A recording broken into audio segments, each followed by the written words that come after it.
She started her career as a model and went on to become the highest-paid actress in Hollywood. But what happened in between all that? Stay tuned to see all of Cameron Diaz's transformation. Cameron Diaz was born in August 1972 in San Diego, California, to a Cuban-American dad and an Anglo-German mother. At the age of 16, Diaz signed on to become a professional model with the Elite Agency. She quickly began picking up work for designers such as Calvin Klein and Levi's. Diaz has spoken openly about being proud of her father's Cuban ancestry, telling RTVE in 2014 that her relationship with her Cuban family is a big part of her life. Despite that connection, Diaz also admitted she doesn't speak Spanish or any language besides English at all.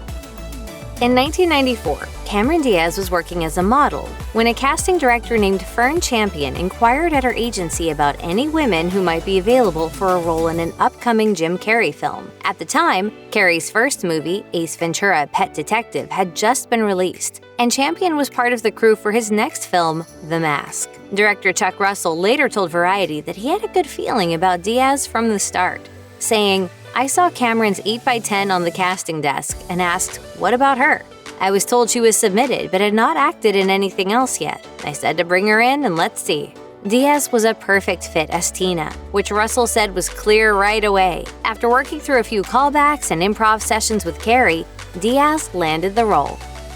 In 1998, Cameron Diaz joined the cast of There's Something About Mary, a film written and directed by brothers Peter and Bobby Farrelly, with Diaz playing the title character. As Bobby Farrelly told the Los Angeles Times at the time of its release, the movie was the first comedy to be rated R in several years. The goal of the brothers was to make a truly adult movie, and by all appearances, they succeeded, especially with the infamous hair gel scene. Is that a hair gel? Yeah. Great. I could use No, you don't have to. You don't. Diaz told Variety she was nervous about the scene on the day of shooting, saying, "I trusted Bobby and Peter, obviously, because they are so hilarious, but when we came up with the visual to the joke, it made me realize how right they were." The Farrelly brothers had Diaz in mind for the role and were thrilled when she accepted. Diaz ended up winning a New York Film Critics Circle Award for her part and quickly picked up a series of parts in more movies. Diaz and There's Something About Mary co-star Matt Dillon fell head over heels in 1995, a few years before filming the movie together.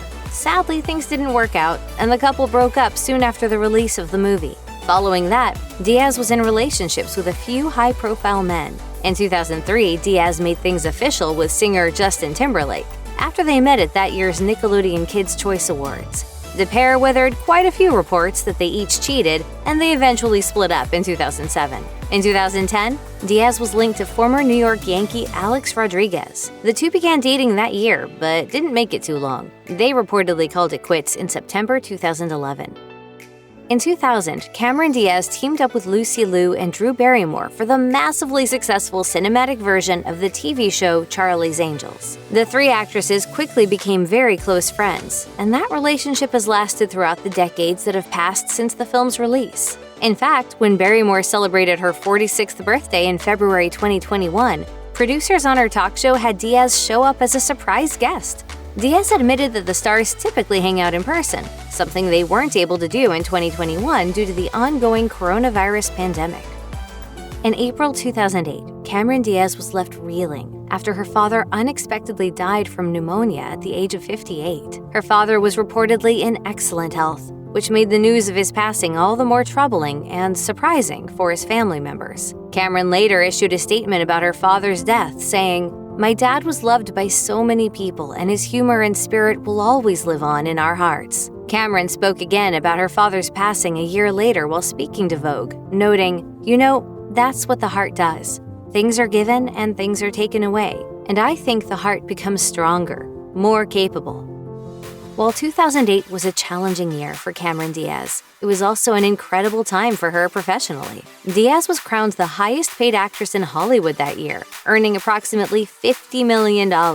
largely due to her role as Fiona in the Shrek film series. Being cast in Shrek was a huge moment for Diaz, and the series went on to spawn several installments. While being interviewed by Collider, alongside her illustrious co-star Julie Andrews, ahead of the third film's release, Diaz explained what she loved the most about the story in the first place. Diaz says that her character offers a wonderful lesson to young children, which is to not just sit around and wait to be rescued.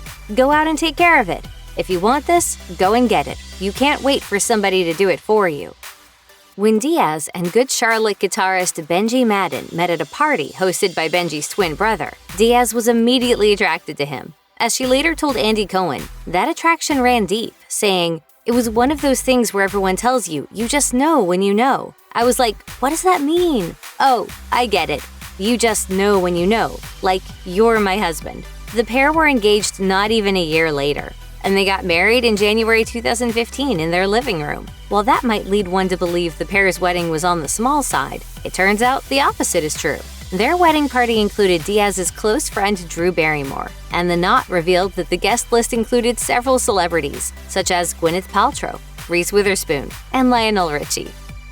Cameron Diaz made another major move in 2014. After completing the 2014 remake of Annie, Diaz decided to take a break from Hollywood. While the move surprised many, Diaz later told Kevin Hart that it was necessary so that she could focus on other parts of her life. I was realizing that, it's kind of like that one part of me that functioned at a high level wasn't enough. Diaz also explained to Gwyneth Paltrow that, as an actor, she felt that too much of her life was taken care of by other people, and retiring from acting allowed her to learn to take care of herself. This was hugely important to her, as she explained, "I really needed to know that I could take care of myself. That I knew how to navigate the world of the complexity of being an adult and having responsibility and putting all the pieces of my life together the way I wanted it to be put together."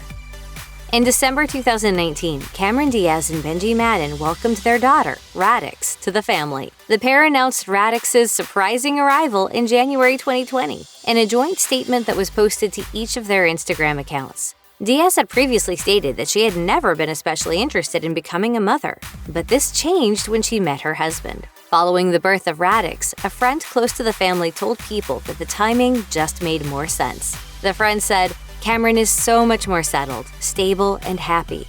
It was natural to want a baby." In February 2021, Diaz admitted that now that her daughter is in the picture, her retirement from acting feels even more cemented. As she told People, "Maybe, never say never, but I couldn't imagine being a mom on a movie set that takes 14 hours, 16 hours of my day away from my child." Diaz went on to add that welcoming a child later in life has allowed her to be a type of mother that is so different from who she would have been at any other point. While chatting with Naomi Campbell, Diaz opened up about what it's been like to become a first-time parent in her 40s, explaining, "When you're my age and you decide to do it, it's a real choice. You really have to work hard for it." Cameron Diaz hasn't stopped working completely. In 2020, she announced the launch of clean wine label Aveline, which she founded alongside Catherine Power. While speaking to Yahoo Finance, Diaz pointed out that she hasn't spent a lot of her career endorsing products or brands. But this time around, things were different because she was part of the process of launching Aveline from the start. It felt right for me to be putting my name and energy behind a product that I was co-founding with Catherine. The company immediately did well, selling more than 120,000 bottles of wine in the first 2 months of operation, and it seems that things are only improving. Diaz told Yahoo Finance that the goal has been for the brand to stand on its own, separate from her acting career, and so far, things look like they are moving in that direction. Check out one of our newest videos right here. Plus, even more list videos about your favorite celebrities are coming soon. Subscribe to our YouTube channel and hit the bell so you don't miss a single one.